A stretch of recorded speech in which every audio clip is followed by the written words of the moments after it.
What a hip is. The most basic definition of a hip is that you apply a pressure that is way larger than the yield stress of the material for the temperature in question.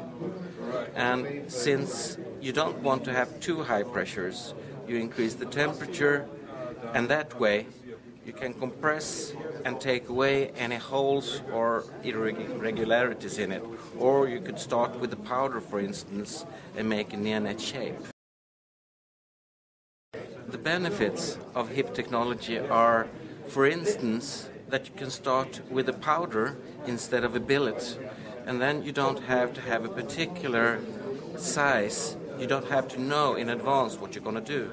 And also, when you start with a powder, you can do something called near-net shape, meaning that you don't waste very much material, which is very good to have. And also, not least, in a hip, it's an absolutely brilliant heat-treating machine. And you can do things that you simply cannot do in other areas.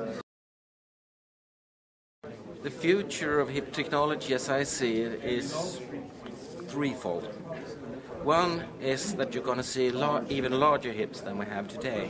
Maybe a 2.5 meter hip, certainly, maybe a 3 meter hip, or even larger.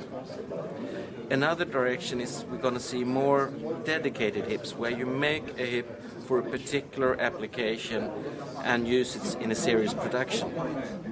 And the third thing I'm convinced is going to come sooner or later is we're going to make special materials by using the brilliant possibilities of the heat treatment in a hip.